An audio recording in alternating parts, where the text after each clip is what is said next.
ಘನಗಳ ಸಾಮಾನ್ಯ ಸೂತ್ರ. ನಾವಿಲ್ಲಿ ಘನಫಲ, ಪಾರ್ಶ್ವ ಮೇಲ್ಮೈ ವಿಸ್ತೀರ್ಣ ಹಾಗೂ ಪೂರ್ಣ ಮೇಲ್ಮೈ ವಿಸ್ತೀರ್ಣದ ಸೂತ್ರಗಳನ್ನ ಕಂಡುಹಿಡಿತೀವಿ. ಎಂತ ಘನಗಳಿಗೆ ಅಂತ ಹೇಳಿದ್ರೆ, 3 ಆಯಾಮವುಳ್ಳ ಘನಗಳಿಗೆ ಘನಫಲದ ಸೂತ್ರ, ಪಾರ್ಶ್ವ ಮೇಲ್ಮೈ ವಿಸ್ತೀರ್ಣದ ಸೂತ್ರ ಹಾಗೂ ಪೂರ್ಣ ಮೇಲ್ಮೈ ವಿಸ್ತೀರ್ಣದ ಸೂತ್ರಗಳನ್ನ ಕಂಡುಹಿಡಿತೀವಿ. ನಾವಿಲ್ಲಿ 3 ಘನಗಳನ್ನ ತಗೊಳ್ಳೋಣ. ಈ 3 ಘನಗಳನ್ನ ತಗೊಂಡಿದೀವಿ. ಮೊದಲನೇದು ಘನ, ಎರಡನೇದು ತ್ರಿಕೋನ ಪಟ್ಟಕ ಘನ, ಮೂರನೇದು ಆಯತ ಘನ. ಮೊದಲನೇ ಸೂತ್ರ ಏನಂತ ಹೇಳಿದ್ರೆ ಘನಫಲ ಅಂತ ಹೇಳಿದ್ರೆ ಪಾದದ ಮೇಲ್ಮೈ ವಿಸ್ತೀರ್ಣ ಇಂಟು ಎತ್ತರ. ಇಲ್ಲಿ ಮೊದಲನೇ ಘನ ನೋಡ್ಬೋದು, ಇದರ ಪಾದ ಏನಿದೆಯೋ ಇದು ಚೌಕಾಕಾರವಾಗಿದೆ. ಇದರ ಪಾದ ಚೌಕಾಕಾರವಾಗಿದೆ. ಈ ಪಾದದ ವಿಸ್ತೀರ್ಣ ಕಣ್ಣಿಡ್ದು ಇದರ ಎತ್ತರ ಅಂದ್ರೆ ಹೆಚ್ಚಂತ ಅನ್ಕೊಳ್ಳೋಣ.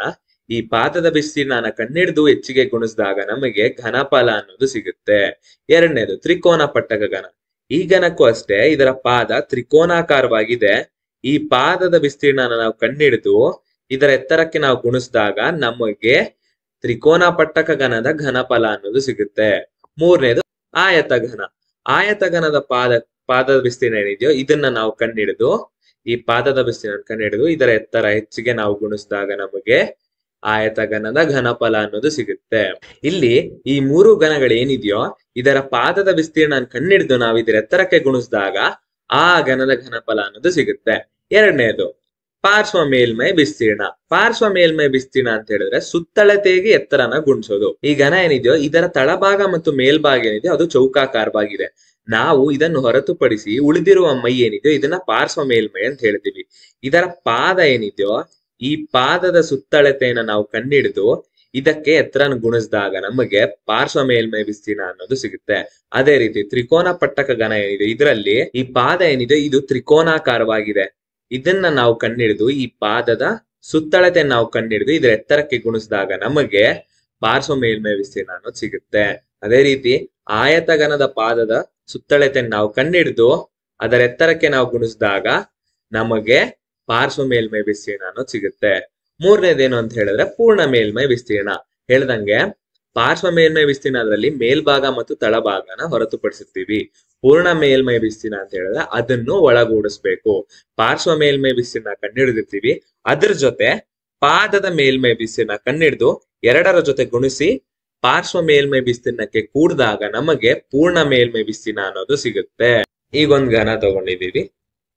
ಇದರ ಘನಫಲ ಹೆಂಗ್ ಕಂಡುಹಿಡಿಯೋದು? ಪಾದದ ಮೇಲ್ಮೈ ವಿಸ್ತೀರ್ಣ ಇಂಟು ಎತ್ತರ.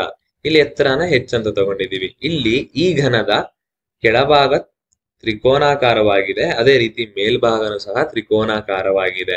ಈ ಎರಡೂ ತ್ರಿಕೋನಗಳ ನಡುವೆ ಇರುವ ಎತ್ತರ ಬಂದು ಹೆಚ್ಚು.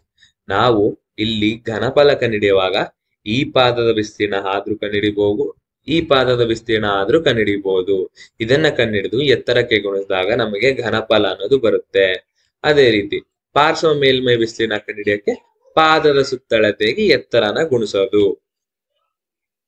ಮೂರನೇದು ಪೂರ್ಣ ಮೇಲ್ಮೈ ವಿಸ್ತೀರ್ಣ ಅಂತ ಹೇಳಿದ್ರೆ ಪಾರ್ಶ್ವ ಮೇಲ್ಮೈ ವಿಸ್ತೀರ್ಣಕ್ಕೆ ಪಾದದ ಮೇಲ್ಮೈ ವಿಸ್ತೀರ್ಣ ಕಂಡುಹಿಡಿದು ಕೂಡಿದ್ರೆ ನಮಗೆ ಪೂರ್ಣ ಮೇಲ್ಮೈ ವಿಸ್ತೀರ್ಣ ಅನ್ನೋದು ಸಿಗುತ್ತೆ. ಈಗೊಂದು ಉದಾಹರಣೆ ತಗೊಳ್ಳೋಣ.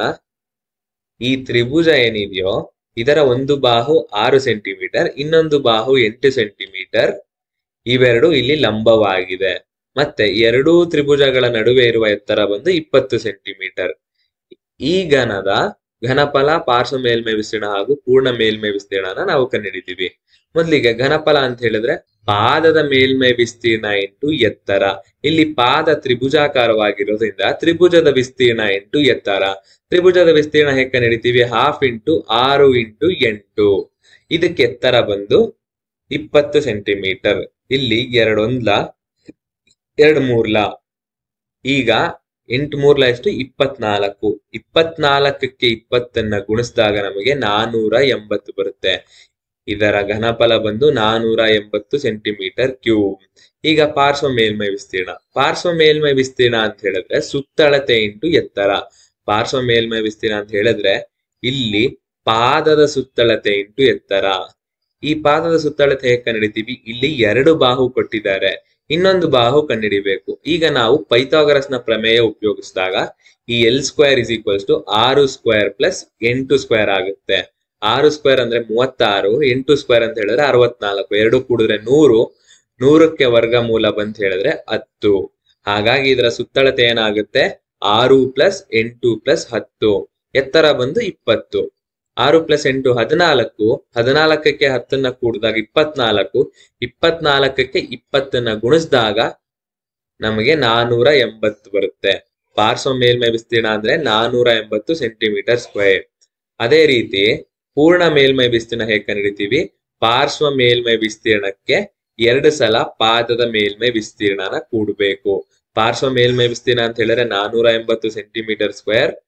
ಪಾದದ ಮೇಲ್ಮೈ ವಿಸ್ತೀರ್ಣ ಅಂತ ಹೇಳಿದ್ರೆ ಇದು 12 × 6 × 8. ಇಲ್ಲಿ ಪಾರ್ಶ್ವ ಮೇಲ್ಮೈ ವಿಸ್ತೀರ್ಣ ಅಂತ ಹೇಳಿದ್ರೆ 480. ಇಲ್ಲಿ 2 ಹಾಗೆ ಇದೆ, ಅದರ ಜೊತೆ 12 × 6 × 8 ಬರ್ದಿದ್ದೀನಿ. ಇಲ್ಲಿ 2 ಕ್ಯಾನ್ಸಲ್ ಆಗುತ್ತೆ. ಉಳಿಯೋದೇನು 480ರ ಜೊತೆ 48, 6 × 48. 480 + 48 ಎಷ್ಟು?